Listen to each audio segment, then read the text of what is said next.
En esta nueva entrega de entrevistas de la vida y el universo, contamos con la presencia de Emanuel de Vigo.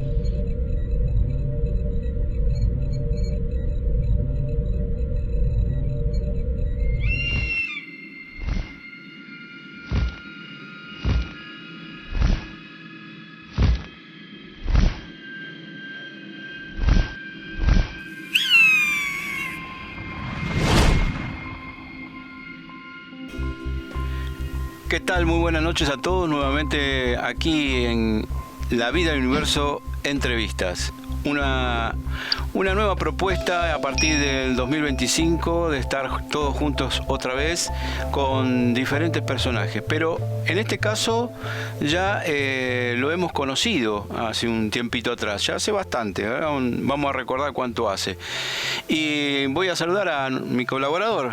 ¿Cómo estás, Rubén? Gracias por esta posibilidad de verlo de vuelta a este personaje que ahora lo vamos a presentar. Según dicen, las segundas partes no son buenas, pero esta va a ser buena. Esta va a ser buena. Yo no me preparé los pochoclos, ¿viste?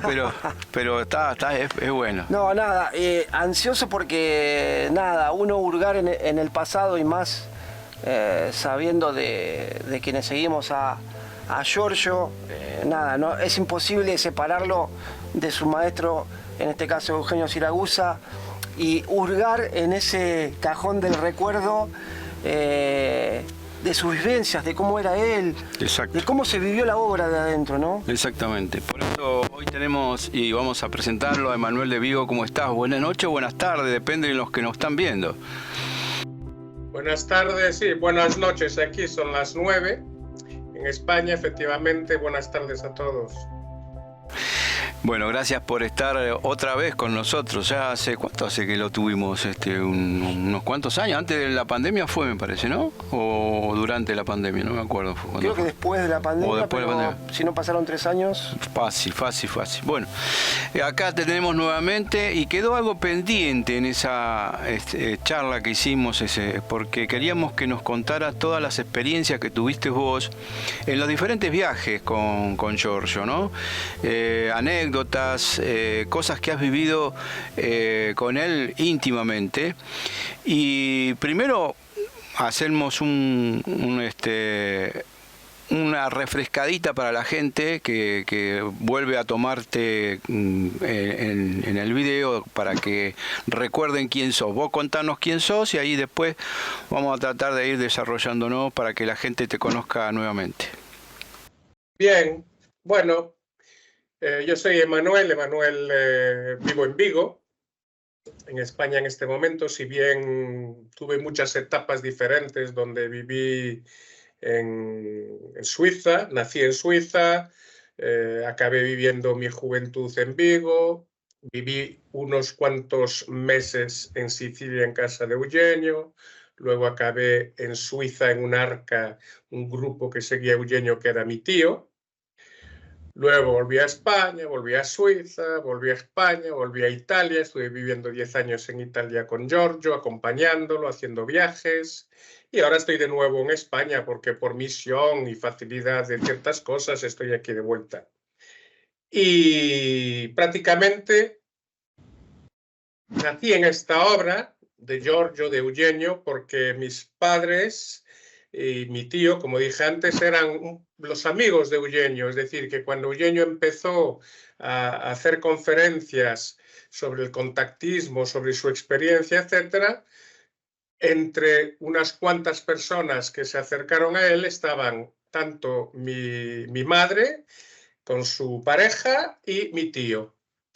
Entonces, sí, nací realmente en esta obra porque yo tuve el privilegio, realmente, hoy es un privilegio saberlo, de haber conocido a Eugenio cuando tenía 9 años. ¿Por qué? Porque Eugenio había realizado un viaje entre los que hacía aquí a Vigo, a España, y nosotros vino a casa donde conviví con 9 añitos, 3, 4 días, mientras duraba este viaje, mientras hacía las conferencias en la zona. Y entonces, claro, ahí tengo recuerdos fabulosos me enamoré de este hombre, a los 9 años me enamoré como un papá. Me acuerdo que él jugaba conmigo como juega un adulto con los niños de 9 años, a perseguirlo. Me acuerdo unos espaguetis deliciosos que hizo. Es un recuerdo vivo que aún tengo de esta persona que hablaba de extraterrestres que yo apenas entendía. ¿Por qué? Porque hablaba italiano con mis padres sobre todo.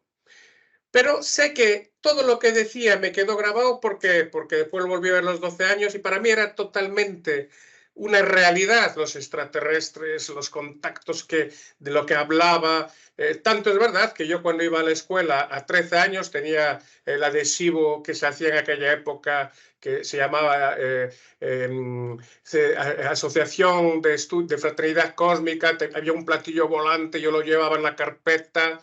Y anécdota fantástica, se conocía ahí un chico que se llamaba Javier, a 13 años, que vio este platillo y aún hoy en día está en la obra conmigo también, siendo un amigo mío aquí de Vigo. Sí, un poquito, pues es la presentación que podría dar sobre mis inicios, digamos. Sí, yo quería preguntarle, tenías 9 años, estoy tratando de viajar a ese... En el año yo nací en el 62, eran los 70, en el año 70, 71. Claro, eso es a lo que quería ir. 60 y 70, todavía se hablaba de estas cosas, pero muy poca gente, o sea, te veía un poco como el raro, el mundo. Rubén, más o menos el mismo raro que hoy aquí en España, son países que aún...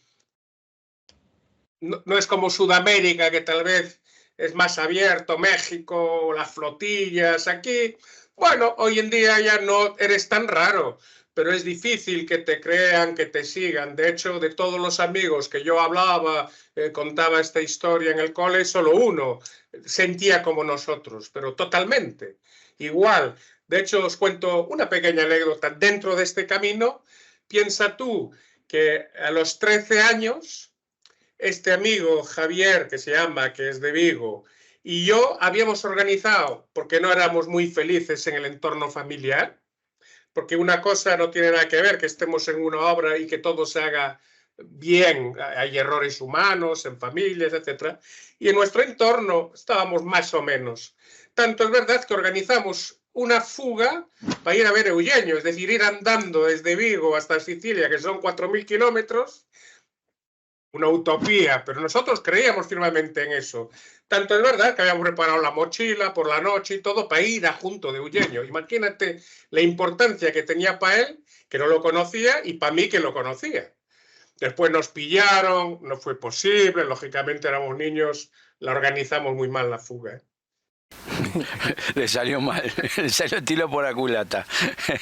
No, pero vos fijate el impulso, ¿no? de querer conocer y estar con alguien que te llenó el corazón, ¿no? Que te llenó el vacío que vos necesitabas en ese momento. Igual creo que hay una conexión espiritual. Claro. Hay un amor, una conexión de amor ahí que...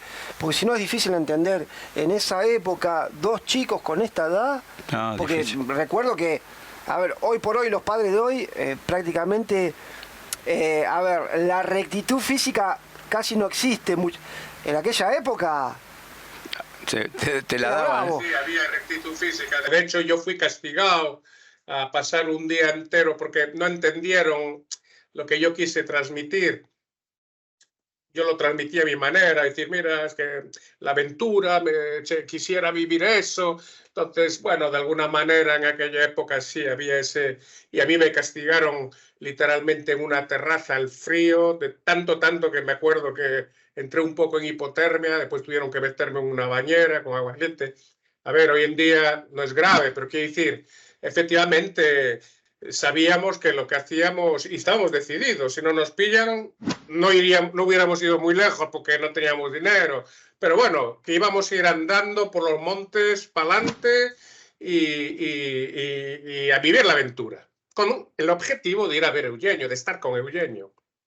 De hecho, mi amigo hoy en día, que no lo conoció personalmente por razones de la vida, es una espina que aún tiene. Dice, mi cachis en la mar. Mirá vos, qué cosa, ¿no? Pero bueno, pero él sigue también la obra de Giorgio ahora. Sí, sí, él es un hermano nuestro, es un partícipe total. Por razones personales, durante un periodo de su vida estuvo alejado físicamente, pero con el corazón siempre estuvo presente, siempre. Pero no tuvo la suerte de conocer a Eugenio, porque hay que decir que en la época las arcas eran... Llegó un momento en que las arcas del mundo fueron un poquito sectarias, cerradas. Los que dirigían estas arcas habían entrado en ese proceso un poco de que solo se podía pasar a Eugenio a través de ellos. Entonces él vivió esa época y era muy difícil llegar a Eugenio, a menos que no lo conocieras como yo, que tuve la suerte que podía llamarlo. No se me podía decir gran cosa porque él había vivido con él, me había sacado de una situación difícil de la juventud, donde yo había entrado por despecho, por reacción contra ciertas cosas que veía. Entonces, bueno, ahí a mí no se me impidió mucho, pero era difícil. Se te reprochaba si hablabas con Eugenio, casi prácticamente. Entonces le quedó esa espina, porque él hacía parte de una arca que era así y obedecía más o menos. Después se fue Eugenio y ya fue demasiado tarde. Giorgio cambió toda esa estructura de arca de la época, hizo una perestroika, digamos, totalmente. Movilizó todos los pilares, ¿no? Por ahí los pilares que estaban fuertes en ese sentido. Efectivamente, él volvió a las raíces de lo que era Eugenio. Amor, fraternidad, servicio al hermano, dedicación, el verdadero mensaje. El problema no fue el mensaje en la base, el problema fue que con los años las personas que dirigían ciertos grupos entró algún tipo de ego que los hizo hacer las cosas de una cierta manera, y la gente que se acercaba, lógicamente obedecía, era gente que estaba aportada a este mensaje, pero que tenían un camino, no había otro. Hasta que las cosas se exageraron y entonces ahí pues hubo divisiones, hubo cambios, y ahí Giorgio llegó y pudo recuperar algunas personas, pero muchas otras se fueron, digamos, sobre todo los jóvenes se fueron desilusionados de esta situación. Cogieron otros caminos, lógicamente.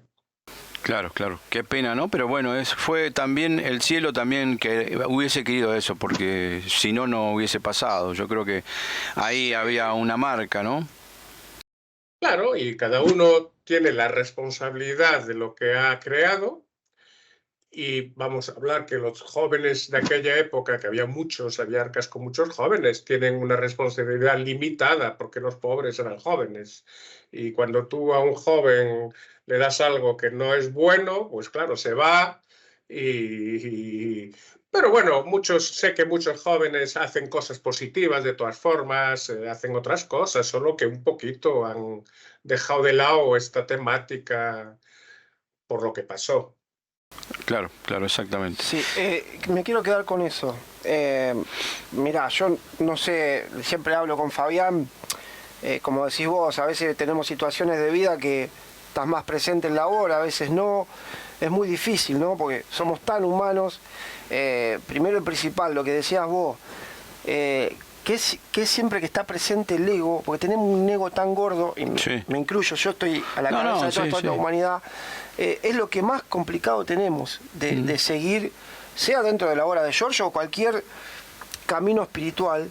Qué difícil se hace, porque te hace olvidar de que realmente cuando uno trata de o encuentra este camino e ingresa, lo hace por tratar de devolverle algo al cielo, pero en algún momento este mundo te envuelve y te hace olvidar de eso. Sí, sí. Y solo ves tus narices. Exacto.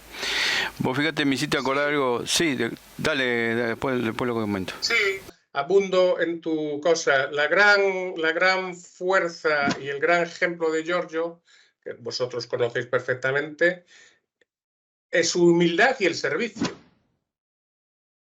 Por lo tanto, el ego no puede entrar cuando tú sigues queriendo servir a tus hermanos. queriendo servir a la gente. El ego entra cuando empiezas a exigir y a querer algo a cambio. Y ahí la importancia de por qué esta obra es cada vez más grande. Porque tenemos gente, Giorgio como número uno, que demuestra el servicio. En aquella época un poco eso se perdió. Entonces, claro, yo soy, aquí hay que hacerme esto. Y Eugenio era así. Eugenio, que yo conocí de joven, tenía todos los días personas en casa, les daba de comer, les daba atención, nunca decía que no a las personas en el sentido organizaba las conferencias. Era todo amor, todo mensajes, pero sobre todo ese servicio que tenía a los jóvenes, a la gente, siempre, siempre, siempre. Sí, a mí me hizo acordar lo que estaba diciendo Rubén recién, que en un momento Giorgio en una conferencia dijo que nosotros como seres humanos tenemos el ego sum, ¿no? Pero los hermanos tienen el nosotros, desarrollado el nosotros, y no porque nosotros somos muy individualistas y queremos todo que sea como queremos nosotros o como nos gusta, digamos, nosotros. Entonces no pensamos en el de al lado, ni en el del frente, ni del otro lado. Siempre pensamos para adentro y no para afuera, ¿no? Eso yo me acuerdo que dijo eso en una conferencia Giorgio, ¿no? Es la tendencia, está claro. Estamos en un mundo material y nuestro cuerpo tira a lo nuestro, lógicamente. Ahí está la lucha. Claro. Sí. Y la diferencia, por lo menos mía con vos, te puedo tutear, ¿no? Sí, claro, perfecto, claro.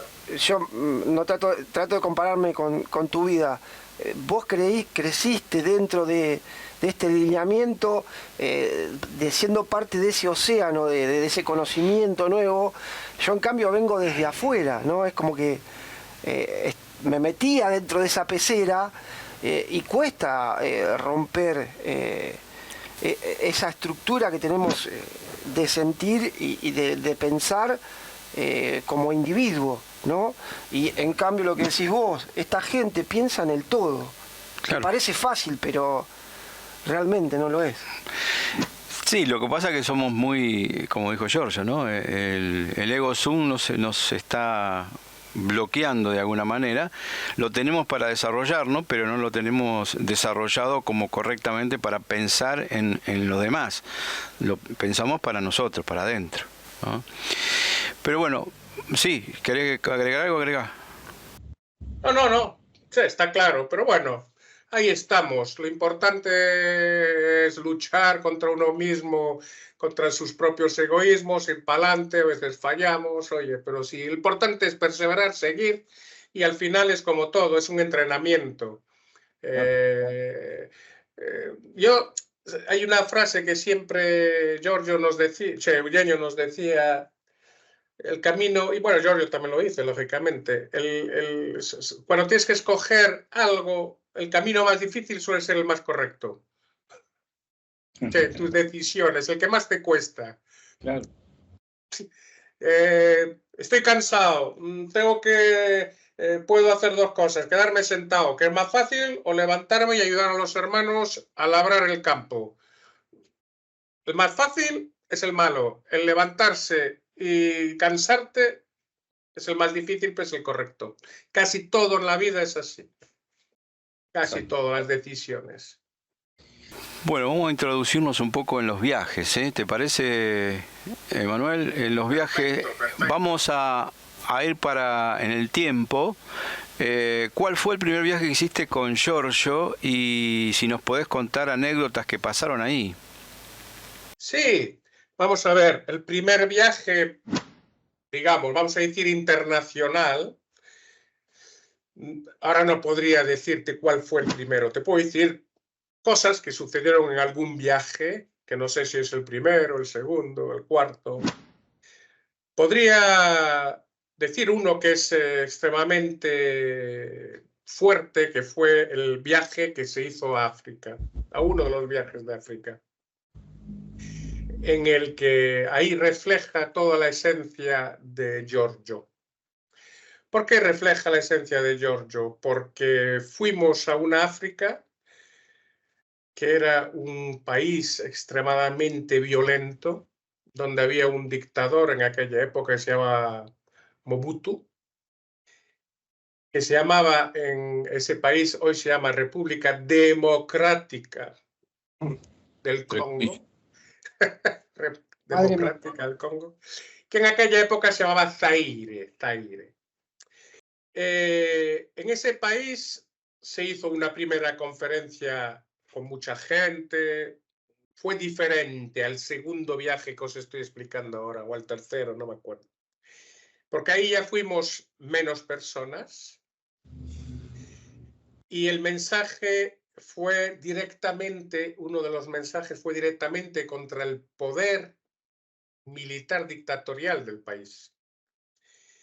Es decir, vimos la pobreza extrema que hay en un país como el Zaire, que es el país tal vez más rico de África, donde hay de todo, absolutamente de todo, y esa es casi su maledicción. ¿Por qué? Porque es un país que todos los países occidentales quieren absolutamente sacar lo que hay. Hay diamantes, oro, uranio, petróleo, coltan, el famoso coltan, uno de los pocos países donde hay el coltan, el oro negro. Y entonces, en esa época, cuando fuimos en ese viaje, había mucha tensión en el país, era muy difícil. Era una situación de guerra, preguerra, había ya guerra civil interior al norte, guerrilleros, bueno, como todo, estos países son muy extremistas y cuando empieza la tensión hay tensión. Y había lo que se llamaban los escuadrones de la muerte, los famosos escuadrones de la muerte, como hubo en Argentina, como hubo en todas las dictaduras, que son estos militares que por la noche salen y matan periodistas, matan todo lo que sea oposición al dictador, gente que desaparece, etc. En ese viaje conocimos a un periodista que se llamaba Imputu Biduaya, que era un periodista que tenía acceso a un programa importante de la televisión del Zaire. Hay que entender que en ese país, como en la época de la dictadura, hay un canal o dos. Y de todas formas son canales muy vigilados por el dictador, donde se habla de lo que él quiere, aparece casi siempre él con su mujer visitando a los pobres, es una alabanza a la dictadura, en dos palabras. Pero este señor, que tenía un programa de información, etcétera, conoció a Giorgio y dijo que quería hacer un programa con Giorgio en la televisión. Y entonces así fue. Una noche, era final de la tarde, allí anochece rápido, entonces era como la noche, se hizo un programa de televisión. En ese programa de televisión, Impitu Biduaya entrevistaba a Giorgio, yo hacía de traductor porque mi idioma madre es el francés y allí se habla el francés, y entonces yo traducía y el discurso de Giorgio fue tremendamente impactante, porque delante de la cámara de televisión, aparte de responder, explicar los estigmas, lo que eran, como todo, llega un momento en que acusa al dictador Mobutu directamente a través de su televisión, señalando el dictador con el dedo, diciendo: tú, Imputu Biduaya, dictador, asesino sanguinario, que has destruido el pueblo, irás a la segunda muerte si sigues este camino, tienes que cambiar. Una cosa tremenda. Eso, tremenda. La fuerza que él siente por la justicia no le impide de hacer lo que tiene que hacer, aunque haya riesgos altos. Tanto es verdad que, vamos, a los 2 minutos se corta la televisión, llegan los militares dentro de la emisora, casi 20, 30 militares armados con metralletas y todo, nos apuntan, nos sacan de la televisión, hay ahí como un vacío que decimos, bueno, vamos a ver dónde nos llevan ahora, si ya nos llevan a algún sitio y nos matan. Que realmente no sabíamos. Nos cogen, nos llevan al hotel donde estábamos y nos ponen vigilancia 24 horas prácticamente, y siempre los militares alrededor nuestra, hasta que un momento dado nos llevan a un avión. Ahora no me acuerdo si ya teníamos el billete y esperaron porque teníamos 2 días allí. Ahora no me acuerdo bien, pero sé que no nos dejaron prácticamente salir del hotel, pero no nos hicieron daño. Eso primero demuestra que el cielo está detrás de esta persona. Es una enseñanza para todos, para los hermanos, etc. Primero que está. Y después, segundo, que el mal sabe reconocer el bien también. ¿Por qué sabe reconocer el bien? Porque si no, nos hubiera matado. Pero los estigmas, porque cuando hice este programa tenía los estigmas además al aire, sin vendas, había quitado los guantes, por lo tanto enseñaba los estigmas. Che, el impacto de lo positivo contra el negativo. Y esto es una vivencia que hay que vivirlo para entender. Yo intento transmitir lo mejor que sé, pero es algo fuertísimo, es una actitud, una vivencia que es extremadamente potente en la obra que Giorgio hace. Luego supimos, porque yo seguí volviendo, entre viajes que hacíamos con Giorgio, yo seguí un poco manteniendo, iba allí para las arcas que había, para ayudar un poco a la gente que vivía en África, en nuestros grupos. Conocí a uno de los servicios secretos que nos contó que efectivamente Mobutu estaba impresionado por los estigmas y que por eso no actuó. No actuó. Sí, sabía reconocer que ahí detrás había un signo potente. Porque el mal sabe reconocer el bien. Exacto. Qué fuerza, ¿no? Y hay que tener coraje y bueno, sabemos, uno que lo conoce a Giorgio y yo lo he visto también en Paraguay cuando asesinaron al periodista. A Pablo Medina. Exacto. Escucharlo hablar en el escenario que habíamos armado y directamente, nombre por nombre, ustedes van a ir presos, van a caer y los quiero preso a todos. Bueno, fue también muy fuerte, que nosotros también pensábamos que nos sacaban. Teníamos alrededor de la plaza lleno de policía, lleno de policía, porque pensaban que íbamos a hacer algo, no sé, extremista, digamos, ¿no? Pero como estábamos solamente ahí en la plaza y protestando y la gente se agrupó un poco y no actuaron. Pero yo creo que también pasó una situación similar a esto, ¿no? Ahora, después de ahí, ¿él renuncia como presidente o lo bajan? ¿Qué pasó? No. Después pasan años.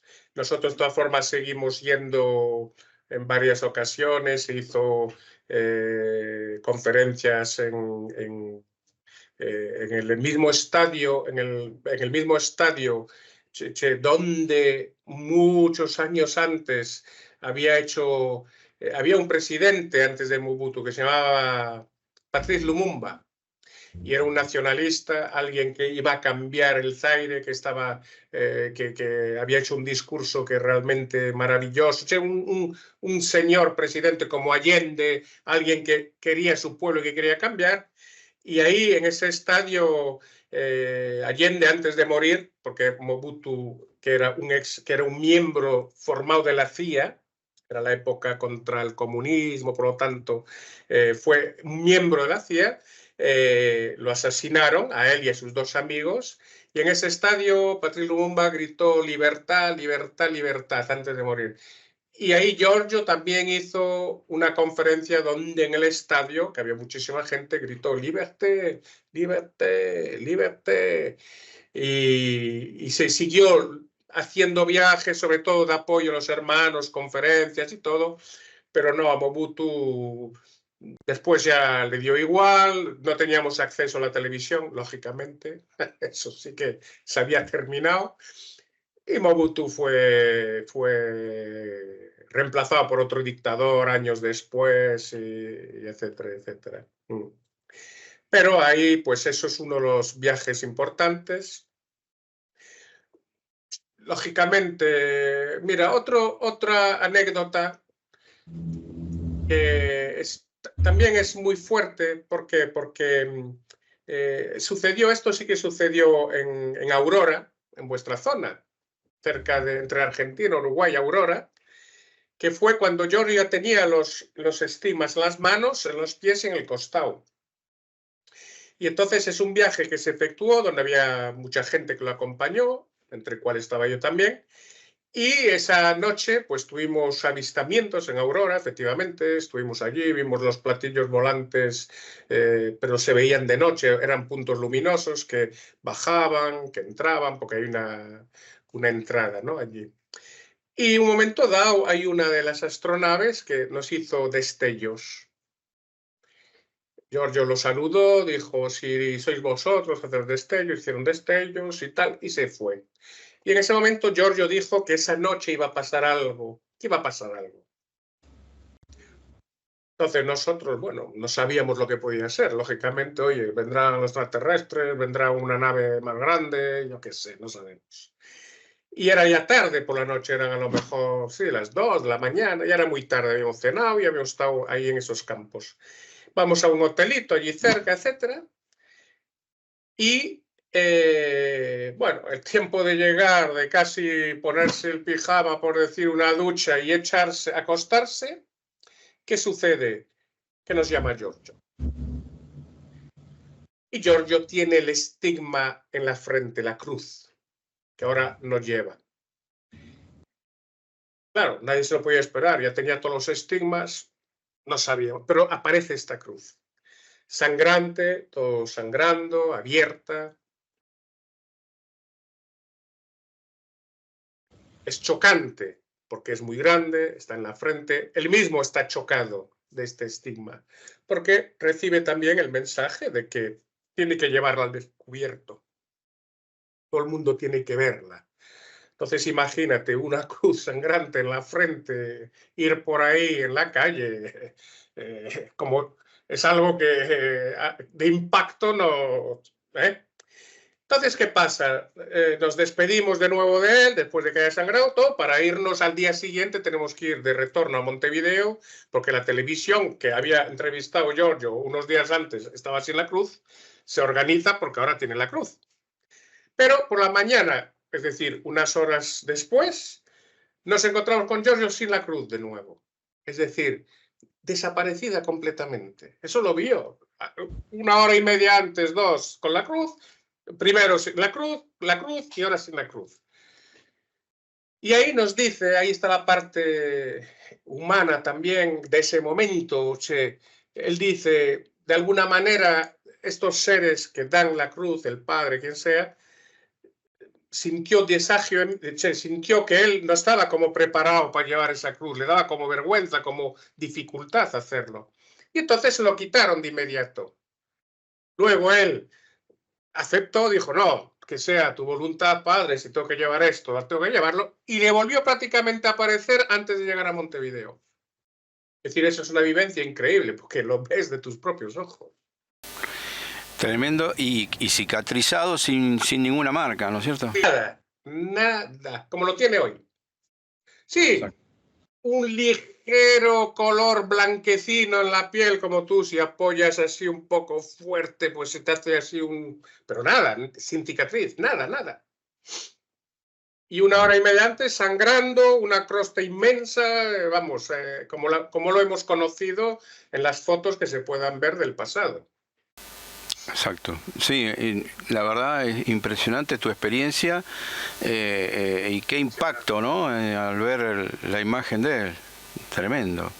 Y qué difícil debe ser para Manuel, un chico, como decíamos, que creció con todo esto, y de golpe después tener que salir contra este mundo que va todo el tiempo para contramano. Sí. Debe ser muy... por un lado, te da unas herramientas tremendas para darte fuerza para sobrellevar cualquier obstáculo que te surja, pero a la vez también a veces me imagino que te puede haber pasado desilusionarte por la humanidad que te rodea, y vos decís, están todos yendo para allá, que está el precipicio, pues muchacho, eso debe ser difícil, Emanuel, ¿no? Hombre, lógicamente es difícil, hay tristeza, pero la misma que puedas tener tú, que eres consciente de que el mundo va como va. Claro que hay tristeza, pero también sabemos que al final es una cuestión de evolución interior. Casi todas las personas que se han acercado a Giorgio, hablo, no a otros grupos que también están trabajando positivamente, que no conocemos, son personas que de todas formas dentro ya llevaban una semilla, era solo despertar. Tanto es verdad que Javier vio este adhesivo, ¡pum! Y enseguida, yo siento, mi mujer, Charo, nos conocimos a los 16 años, ella nunca había hablado de esto porque, bueno, no hablaba de esto. Le dije, hola, Charo, se llama, yo creo en la vida pasada, en los extraterrestres. Ah, yo también. Y hasta hoy, es un despertar. En realidad lo llevamos dentro. Todas las personas que no entienden, que no siguen, no lo llevan dentro en lo que es en nuestro grupo. Otros sitios no hace falta ni siquiera creer en esto. Tienen otra misión, son gente que trabaja a favor de la vida, laicos, da igual, porque al final hacen igual o más que nosotros en muchos casos. Pero en nuestro caso, nuestro entorno es gente así. La tristeza que la humanidad, la mayoría de la humanidad no comprende, no cambia. Claro que es triste, pero es triste para todos. No más para mí que para ti, porque es una tristeza ver lo que pasa, lógicamente. Después, mis vivencias, ya te digo, como yo desperté con Eugenio, en realidad todo lo tenía dentro, nada me costó creer, es todo así. Pero sí es verdad que tuvimos nuestras vivencias, los cambios que hubo en las arcas, tuvimos que escoger momentos dados bien, porque si escoges mal, te puedes, como todo, te puedes equivocar y te puedes llevar a un camino diferente, eso sí. Porque eran momentos a veces difíciles, de separación, de mis padres que escogen un camino y yo tuve que escoger otro, porque hay algunos casos en familias que los hijos estaban de un lado y hubo separaciones realmente. Entonces, bueno, sí, pero al final eres consciente de que llegaremos todos al mismo punto, más tarde o más temprano. Llegamos todos al mismo sitio, así que... Quiero sintetizar esto que me quedó flotando ahí, Emanuel, de todo esto que nos contaste. Que vuelvo a ponerme mi ejemplo. Yo no sé si en el 2000, no sé hasta dónde viviré, primero y principal. No sé si llegaré hasta el final dentro de la obra o fuera, pero me quedo con esto de todo que esto nos contaste. Que de alguna manera cuando uno se nos cruzó un Eugenio o un Giorgio, esta sabiduría, este conocimiento, de alguna manera, uno quiera o no, te transforma. Y dentro, fuera de la obra, ya no sos el mismo y esa semilla algo vas a hacer. O sea, ya te cambia. No vas a ser el mismo. Y creo que de alguna manera, en menor o mayor magnitud, como lo han hecho estos seres como Eugenio y Giorgio, algo cambias o alguien llega, ¿no? Esa luz va pasando, ¿no? De ser a ser, eso. Sí, digamos, hay un peligro en todo esto también. Nosotros conocemos mucha gente que estuvo muy metido en este camino, pero que al final cuando se apartaron, no tanto de nuestro camino, no es grave irse a otra cosa, mientras hagas cosas positivas. No tenemos porque, imagínate, yo mañana a lo mejor siento íntimamente decir, Giorgio, yo ya no voy a ser activo en tus grupos porque, imaginemos, he sentido una llamada y tengo que irme al Polo Norte a ayudar a los niños del Polo Norte. Bien, no pasa nada. Seguimos amigos, estoy lejos, lucho, estoy haciendo una labor positiva. Y eso es lo que importa. El problema es todas aquellas personas que durante años eran activos, hacían cosas, paran y se ponen a hacer una vida normal. Ahí es donde está el peligro. ¿Por qué? Porque si tú paras para hacer una vida normal, has perdido realmente, te hundes, pierdes el sentido para lo que naciste, porque si estabas dentro haciendo cosas activas, habías nacido para eso de alguna manera. A menos que fuera todo hipócrita, digo yo. Claro. Pero no puedes hacer cosas durante años de forma hipócrita sufriendo. Es decir, que hay un apagón. Es como, estoy encendido y de repente me apago. Si me apago, te apagas. Pero Exacto. lo importante es siempre hacer algo positivo. Efectivamente, como dices tú, oye, me aparto, pero sigo haciendo positivo. También es verdad que no te puedes apartar. Puedes hacer otra cosa, pero nunca apartar. Porque si crees, crees. Exacto. Por ejemplo, en África, en África hay hermanos que ahora están desperdigados por África. ¿Por qué? Porque hubo una guerra bestial en el Zaire. Muchos tuvieron que escapar al norte, otros al sur. Era cuestión de vida o muerte, era una situación catastrófica. Bien, y allí tienen que sobrevivir. No estamos hablando de gente que vive a la grande. Entonces, que han perdido contacto, no podemos ya ni contactarlos, ellos ni siquiera ya se acuerdan contactarnos, pero no porque la vida realmente te fuerza a sobrevivir. Eso es distinto. Exacto. Eso es distinto. Una de las cosas que dijo, voy a rescatar una frase que dijo Juan Alberto Rambaldo en una conferencia. Dice, ahora que ustedes están acá, ya tienen el conocimiento. Cuando salgan, espero que hagan lo que se habló, lo que se charló.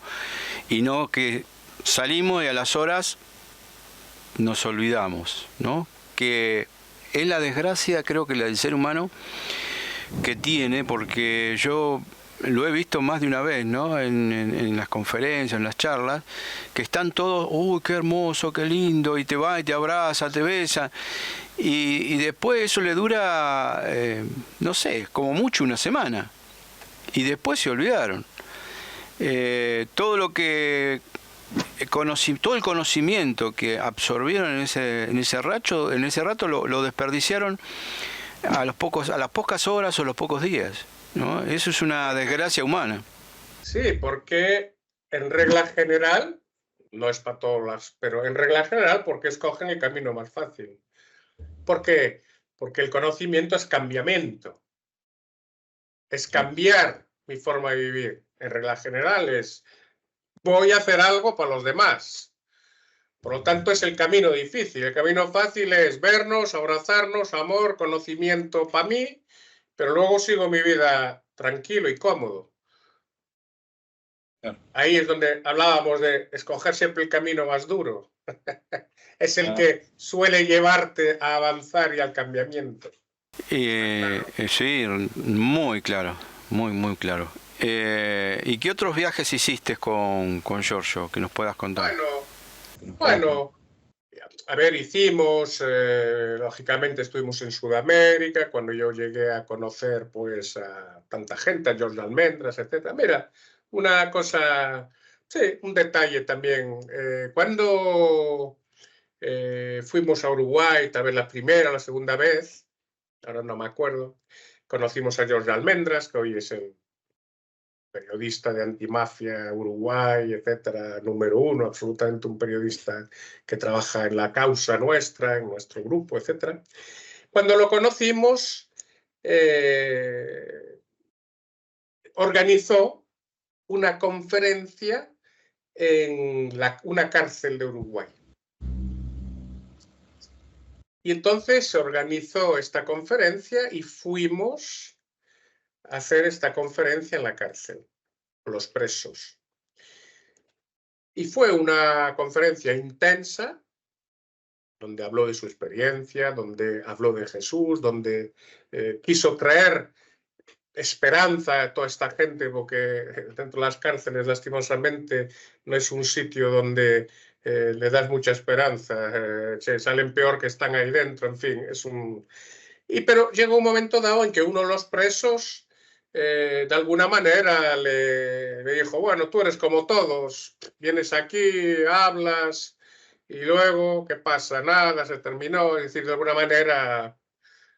Y Giorgio, me acuerdo el gesto que fue junto de él y dijo, no, yo estaré siempre contigo si tú quieres, le dijo. Y cogió su carta de identidad italiana en ese momento, la rompió en dos, le dio una mitad a él, se quedó él con la otra mitad, y dijo, el día que salgas de aquí, yo estaré para ti.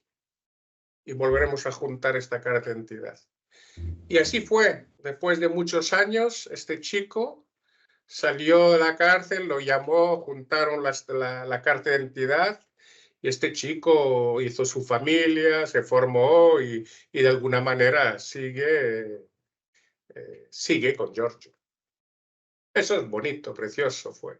No lo sabía la historia, no la sabía. Es impresionante. Vos fijate, ¿no? Qué sacudón también para en ese lugar, porque también es una energía muy densa, una energía donde hay mucha gente, no solo que ha ido a robar, sino asesinado, ¿no?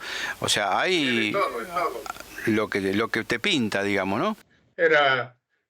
Había, a ver, ahora no me puedo, la mente a veces con los años también, ¿no? Pero yo creo que había al menos 80, 90, 100 presos allí en las salas, si no es más. Fueron invitados, quien quería podía participar. Y había pintas, de estas pintas que no son como las películas, rapaos, que puedes tener la tendencia a pensar que son violentos, que a lo mejor no lo son, que solo es una apariencia física, pero... No eran monjitas así, tranquilas, quiero decir. Pero allí fue el discurso y fue muy bonito. Y eso, cuidado, lo aplaudieron todos en la cárcel, porque los presos al final son de palabra también, dentro de las cosas que han hecho, hay que entenderlo. Algunos han llegado ahí por mala suerte en la vida, es tan difícil. Y creo que también, que ahí a lo mejor una de las personas que también están con Giorgio a nivel organizativo y todo, la conoció también en la cárcel. Y es una persona muy cercana a nosotros, que no quiero decir el nombre porque a lo mejor no tiene que ser la persona que lo diga. No quiero meter la pata en ese sentido. Yo sé quién es, lo dijo, pero en privado. Sí. Lo dijo en privado, pero no sabemos si lo podemos decir. Sí, tal cual. O él lo conoció en la cárcel. Es decir, que él visitó en los viajes todos los sitios, el Bañado en Paraguay, la zona más vieja, lo acompañamos a visitar los sitios donde nadie va, donde la policía no quiere entrar, va a los sitios donde realmente la gente necesita ver una persona que realmente representa lo que representa, con los estigmas. Y él siempre ha ido a todos los sitios. Mira, yo siempre digo que cuando estuvimos en estos sitios, en África, por ejemplo, pero en Paraguay, etcétera, donde hay un calor extremo, donde se suda, donde hay un contacto físico de cientos de personas que te abrazan, sudadas, donde vas en coches sucios, autobuses con 20 personas porque no hay dinero y íbamos como latas de sardinas. Giorgio el primero. Hay una diferencia sustancial entre él y los que viajábamos con él. Y es que nosotros lo primero que podíamos hacer cuando llegábamos al hotel, por muy simple y humilde que fuera, nos podíamos duchar. Y él ni siquiera. Eso es ya grandísima la diferencia. No solo por el cansancio, el sacrificio, los estigmas, las sangraciones, que ya es mucho, pero el simple detalle humano de que tú vas, te duchas, ¡buah!, ya renaces de todo ese sudor pegajoso, de estar abrazados, de todo lo que sea. Y él ni siquiera eso podía hacer. Sí, debemos aclarar. Pero nunca se ha quejado, nunca, siempre con la sonrisa, siempre. Exacto. Aclaramos porque con los estigmas no puede bañarse simplemente. Debajo del agua, ducharse. Claro, solamente puede. Una vez, sí, justo, no tanto por eso, es por el dolor que le causa el agua. Que una vez, después de muchos años, en casa de un amigo que tenía una piscinita, se le convenció de que venga, que joder, llevaba una vida. Dijo, mira, métete al menos hasta la cintura, te ponemos unas bolsas en los pies bien cerradas con scotch, como cuando... Y dijo, hacía calor, era verano, intentó sinceramente hacerlo. ¿Qué pasa? Que el simple hecho de entrar un poco en el agua, la presión del agua en los pies no podía aguantarla, tenía que salir por el dolor. Y la ducha es exactamente lo mismo. Aparte la dificultad de poner todas las bolsas, que en países así no las tienes.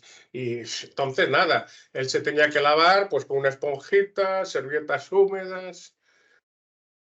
Tremendo. Pero aún así jamás se desprendía olor de rosas cuando sangraba. Yo lo sé, mucha gente, pero cuando sangraba era olor de rosas. Un perfume de rosas. Eso es otra de las anécdotas que también a mí me pasó presenciar dos sanguinaciones. En la primera, prácticamente, cuando me dejaron entrar, bueno, que caí prácticamente de rodillas porque era la energía que sentía y la potencia ahí adentro era impresionante. Ni siquiera mirarlo, porque digo, no soy digno de ver semejante ser crucificado, porque él estaba prácticamente en la cama crucificado ahí, sangrando. Y fue muy fuerte, pero no, en las dos ocasiones no sentí el olor a rosas, ¿vos sabés? Que no es tampoco todas las veces. No es todas las veces, no, efectivamente. Y claro, bueno, pues eso, anécdotas. Pues Giorgio fue evolucionando, ahora como todo el mundo sabe, porque pienso que es un programa que ya habéis hablado de él, pues es el director de Antimafia, que hace un trabajo extremadamente importante, donde yo, por ejemplo, ahí no viajo con él, pero para señalar que él muchas veces tuvo que viajar solo, tuvo que hacer viajes solo en las situaciones que estaba, sangrando solo en el coche, sangrando solo en un tren. Es decir, anécdotas solo también las tiene él muchas, seguramente.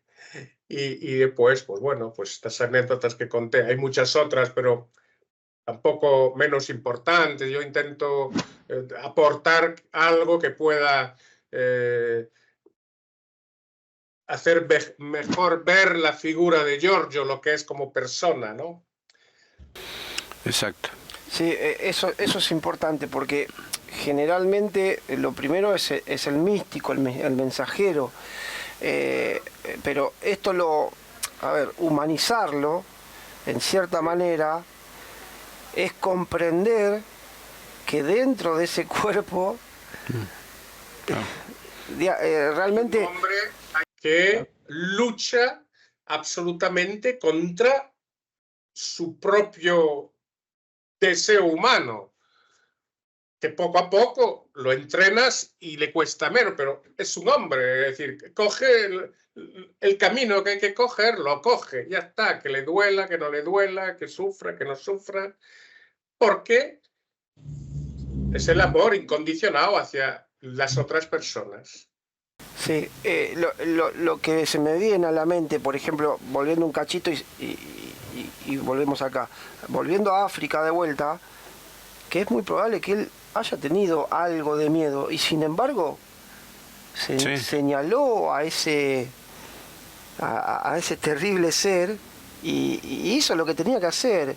Entonces está constantemente rompiendo las barreras humanas, que yo no lo podría hacer. No lo podría hacer. No me estoy comparando con él, no. Estoy tratando de para que la gente comprenda el ser que hay ahí adentro, que no hay límite. Que Sí. podemos en algún momento, no sé cuántas vidas tendré que llevar para llegar a ese estadio, no sé cuántas reencarnaciones. Pero parece fácil. No. No, fácil no es. Hay que llevar también el peso de las estigmas durante tanto tiempo y a su vez, al principio, vos sabrás, Emanuel, no podía caminar. Había horas que, por ahí contá esos detalles también para la gente, ¿no? Que después de cada sanguinación, que a veces hasta 2 veces en el día. Y sí, y en cualquier sitio. Sangró a veces en los aviones. Tú sabes lo que es coger un avión, otra vez, otra comparación humana, simple, pero que refleja un viaje intercontinental en turista. No hay cosa más incómoda y larga para cualquier ser vivo de esta tierra. Sillas estrechas, 15, 16 horas en ahí, estás hasta ya sabes dónde, estar sentado, que si de pie estás incómodo, más cuando es de noche, y él tener que hacer lo mismo y sangrando a veces, durante 1 hora y media con una sangración, con el dolor. Que tú te levantabas, aún viajas, es decir, que humanamente él ha soportado y soporta absolutamente con una dignidad y un amor increíble este sufrimiento, pero lo más bonito de todo esto es que todo lo que hace ahora lo hace con los estigmas, pero lo haría también sin los estigmas. O sea, no son los estigmas que lo empujan a hacer lo que hace. O sea, es la persona. Es decir, él haría lo mismo exactamente o más aún, porque no tendría los estigmas, aún tendría mucho más fuerza físicamente. Eso es lo importante a tener en cuenta, que los estigmas es algo que le dieron porque es una misión que tiene que llevar, pero él mismo haría todo y denunciaría esto y denunciaría aquello y lucharía y hace lo que hace sin estigmas.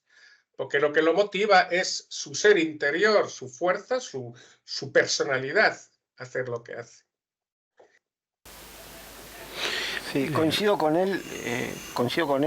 Que a lo mejor hay gente, perdona Rubén, Sí. termino esto, porque a lo mejor hay gente que cree, no, porque tiene los estigmas hace esto. No tiene nada que ver. No, lo que iba a decir que antes de que lleguen los estigmas, nada, cuando se le aparece la madre, nada, él tenía su vida mundana, que estaba con una vida acomodadísima, estaba muy bien económicamente, sin embargo él agarró, casó todo, se fue a Portugal, le dijo que sí, que iba a ir a la Virgen, y agarró todo y se fue.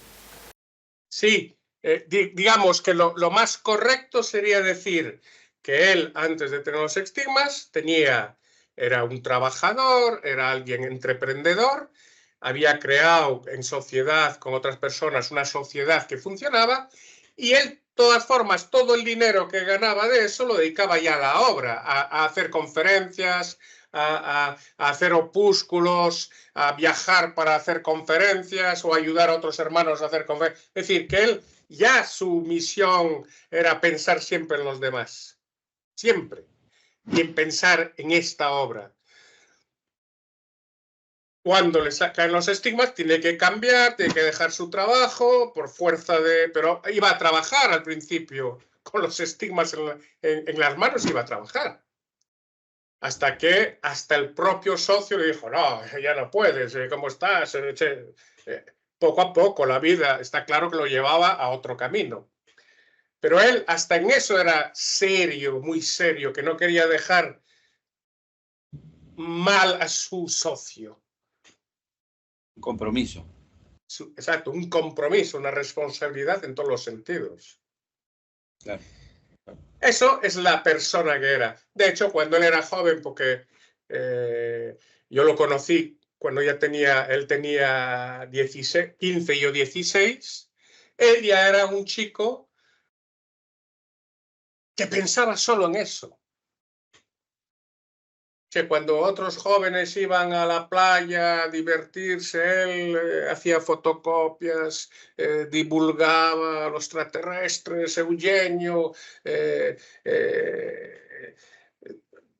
vivía exclusivamente para eso. Bueno, una de las Por cosas eso es lo que es hoy en día, porque está claro que nació con una misión, pero tuvo sus luchas de hombre para hacer las cosas, lógicamente. Escogió siempre caminos de sacrificio y de luchas igualmente. Bueno, una de las luchas que hizo fue cuando Eugenio estuvo preso, que estaba en la puerta de la cárcel. Creo que él era más chico, ¿no? Más de 10 años o 12 años. Eso fue en el 78. Ajá. Tenía 15 años, porque yo tenía 16, yo vivía en casa de Eugenio en ese momento, digamos, en Sicilia, y Eugenio, aprovecho para decir una anécdota, y Eugenio hizo una última cena, vamos a decirlo así, hizo una última cena, y en esa última cena había casi todos los jóvenes de la época que estaban alrededor de él, etcétera, entre cuales estaban los americanos Leslie Kelly.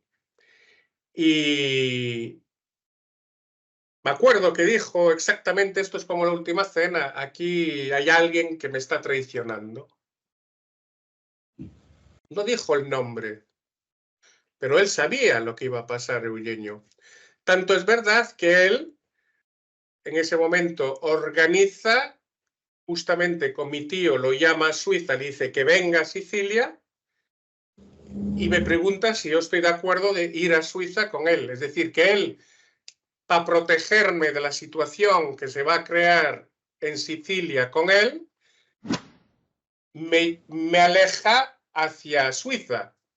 ¿Por qué? Porque yo allí no tenía nada. Si él desaparece, muchísimos jóvenes tuvieron miedo, desaparecieron, un poquito como la última cena, resentimientos que a lo mejor gente que tenía o miedo sobre todo lo abandonaron. Y Giorgio, con Filippo y con pocos jóvenes de la época, fueron los que iban delante de la cárcel a protestar y a sostener a Eugenio. Yo en aquella época estaba en Suiza, no tuve la posibilidad de ir, pero sí que hice una carta de testimonio para decir que era una injusticia porque él me había ayudado, etcétera, como un padre, etcétera, etcétera, etcétera. Y pocas personas efectivamente lo apoyaron en aquella época. Y Giorgio tenía 15 años y fue uno de ellos. Eso fue también fuerte, muy fuerte también para Giorgio también, ¿no? Porque quitarle su maestro, yo creo que fue muy fuerte, un sacudón enorme. Claro. El arresto duró 3-4 meses. También fue una época de muchos avistamientos encima de la cárcel. Hay un montón de recortes de periódicos de la época donde hubo una serie de avistamientos, vamos, inmensa, hasta encima de la cárcel. Platillos volantes encima. Al final, bueno, lo liberaron absuelto completamente porque fue un montaje de los americanos con la logia P2 de la época, porque molestaba lo que hacía, lo que decía, y de alguna manera, pues querían eliminarlo, pero lógicamente ahí en este caso la justicia triunfa enseguida. Sí, bueno, la mano del cielo también estaba puesta ahí, ¿no? Por supuesto, la misión y el destino tenía que ser así, lógicamente. Ahora, ¿será verdad que hubo seres caminando en la cárcel, seres grises o...? Sí.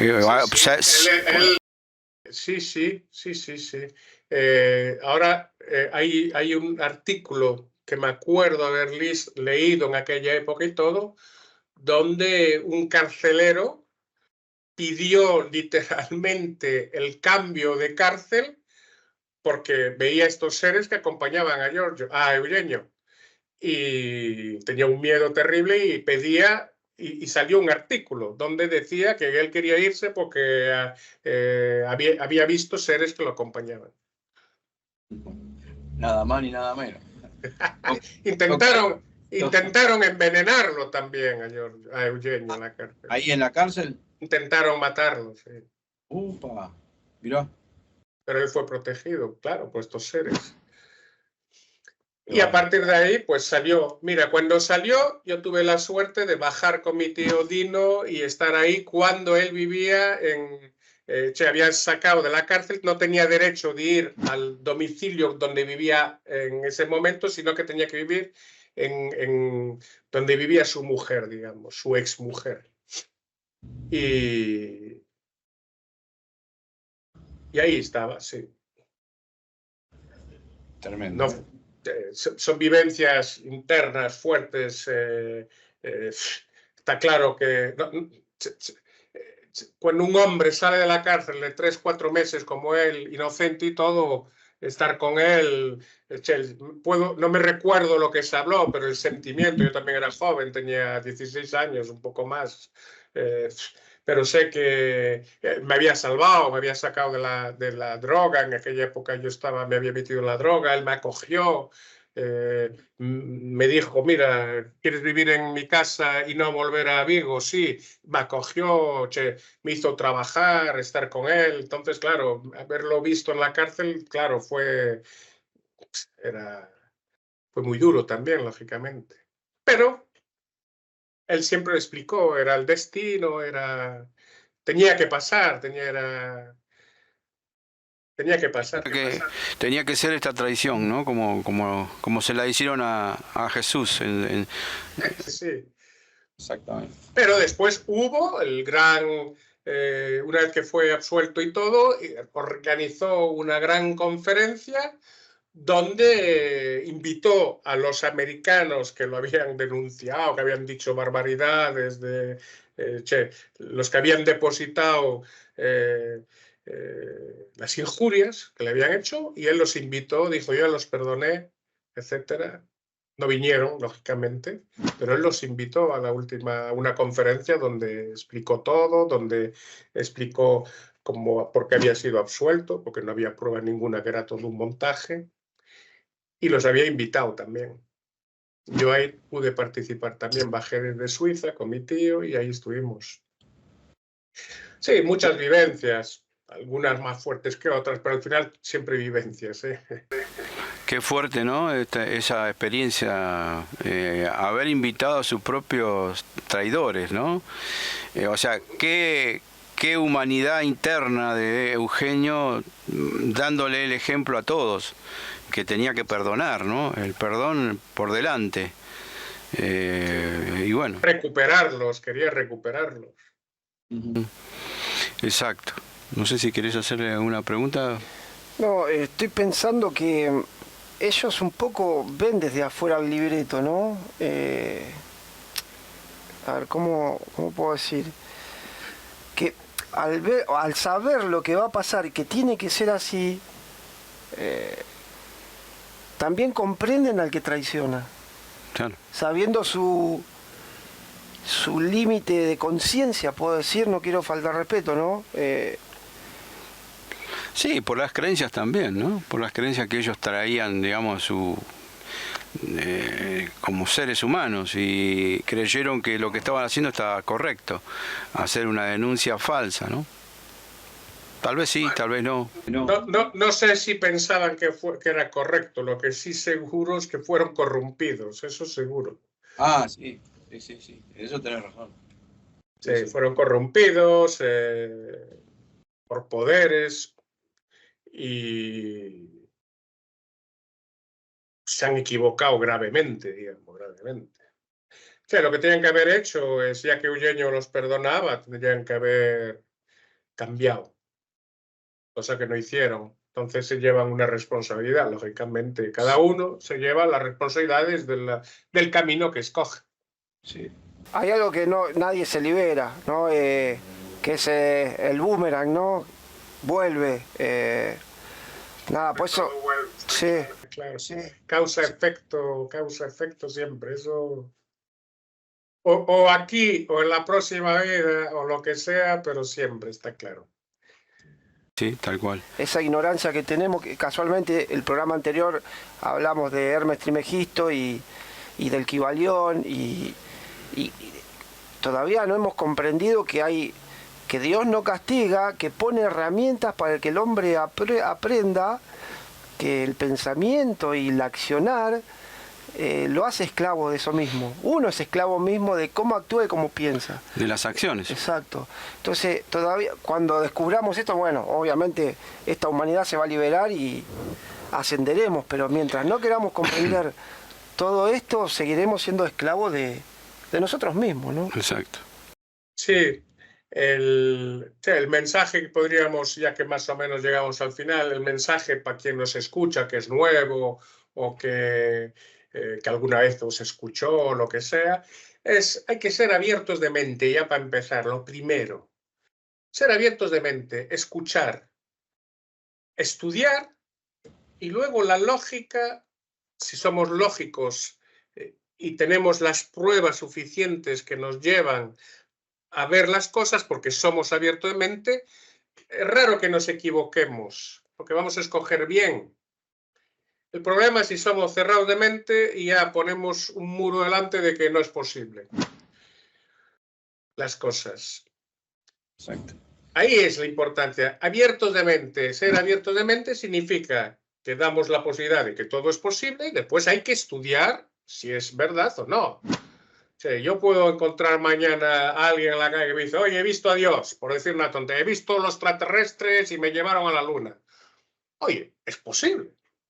Si soy abiertamente, digo, oye, es posible. Vamos a ver, lo estudiamos, hay pruebas, no hay pruebas, hiciste fotos, no hiciste fotos, ¿qué te dijeron? Me hago una conclusión, no juzgo a la persona, puede ser su mente, puede ser su imaginación, o si tiene pruebas, es real. Si las pruebas demuestran que es real, pues oye, ha vivido una. Entonces, así para todo, para el grupo de Giorgio, para los que dicen que Rusia a lo mejor hizo más o menos, se defiende de una situación que no es tan malo como parece, hay que ser abiertos de mente. Escuchar, estudiar. Tampoco no es tan difícil realmente hacer bien las cosas, es que somos cerrados de mente y somos egoístas, en dos palabras. Porque ser cerrado de mente ya es ser egoísta, yo creo. Porque ya está cerrando. Si cierras ya eres egoísta, cierras. En cambio, abrir ya es generosidad. Exactamente. No sé, nos despedimos, ¿querés? No, yo quiero agradecerte, Manuel, primero por lo que me enseñaste. Segundo, nada, porque cada tanto uno nos hace bien esto. Claro. Porque ya te digo, el sistema te chupa y siempre te trata de alejar de lo bueno. Te agradezco por este tiempo con nosotros y también, como se lo agradezco a Eugenio, a Giorgio y a todos los que son parte de esta obra, que muchas veces dejan de lado su familia. Yo que amo mucho a mi familia, me cuesta mucho a veces, por ejemplo, hoy no tenía ganas de venir, porque estoy muy aferrado a mis hijos, los quiero disfrutar, crecen muy rápido, y todo lo que han hecho ustedes, los kilómetros que has hecho vos, como tantos hermanos ahí, que lo hacen consciente o inconscientemente por esta humanidad que por ahí no merece ni un poquitito de amor, porque no lo merecemos. Entonces yo te agradezco por eso y por acompañar a estos maestros que a veces por ahí parecería que no necesitan a nadie, pero si no estarían solos. Claro. Y no podrían llevar a cabo sus misiones. Entonces te agradezco por todo eso. Pues Yo os agradezco a vosotros y te agradezco a ti también, Rubén, mucho por la humildad que tienes y cómo dices las cosas. Porque también me estás enseñando mucho. Porque al final nos enseñamos todos, Rubén. Así que muchas gracias por ser como eres. Y pa'lante, cuando queráis, seguimos, alguna otra cosa. Habrá que inventar otra cosa. Algo va a salir seguramente para estar juntos nuevamente. Quiero agradecerte un montonazo, gracias porque vos también estuviste al lado de estas personas inmensas, que también a mí me hubiese gustado conocerlo a Eugenio personalmente.